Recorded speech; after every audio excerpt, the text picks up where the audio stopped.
वह भी नारी और हम भी नारी, और कब साजन के कंठ लगेगी उनकी ये प्रिय सजनी।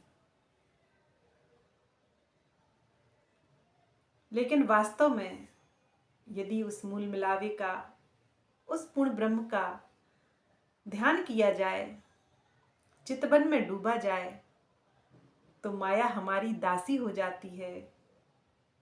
माया फिर हमारा कुछ नहीं बिगाड़ती है, माया फिर हमारी हेल्प करती है। लेकिन हम दावा करते हैं 12,000 ब्रह्म सृष्टियों के अंतर्गत आने का, और माया में फंसे रहते हैं, तो फिर माया की परीक्षा जारी रहती है। फिर माया से हम कभी निकल ही नहीं पाते। आगे महामती जी कहते हैं, तेजे तिमर या में फिरे, रवि शशि तारे नाथिर, शेष नाग कर ब्रह्मांड, ले धरियो बाके सिर। इस मायावी ब्रह्मांड में कहीं उजाला होता है तो कहीं अंधेरा। सबको प्रकाश देने वाले सूर्य, तारे और चंद्रमा हमेशा गतिमान रहते हैं। यह संपूर्ण ब्रह्मांड शेष के आधार में स्थित है। उपग्रह चंद्रमा पृथ्वी की परिक्रमा करता है, तो पृथ्वी सूर्य की परिक्रमा करती है। सूर्य भी अपनी परिधि एवं गतिमान रहता है।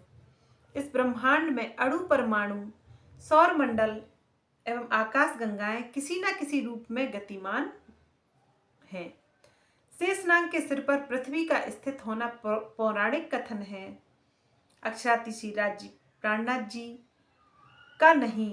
प्रश्न यह है कि जब अभी प्राणियों की उत्पत्ति हुई ही नहीं थी, उस समय शेषनाग का जन्म कहां से हो गया, जो इतनी बड़ी पृथ्वी को धारण करते हैं।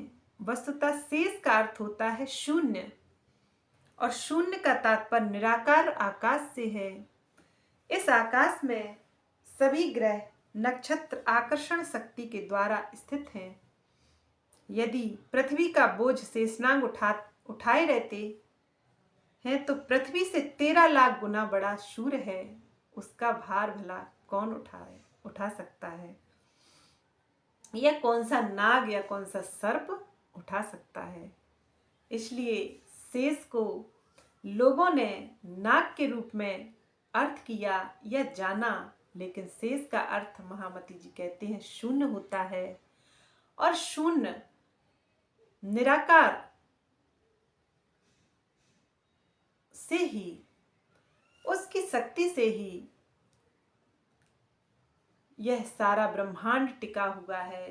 यह ग्रह नक्षत्र गतिमान हैं, ऐसे ही हवाओं में लहरा रहे हैं। उसी शून्य निराकार की शक्ति से ये प्रकट होते हैं, और उसी की शक्ति इन सबको धारण किए होती है। इसी को उस ब्रह्म की सत्ता के स्वरूप, उस अक्षर ब्रह्म की शक्ति या संकल्प से उत्पन्न कहा मानते हैं, और उन्हीं की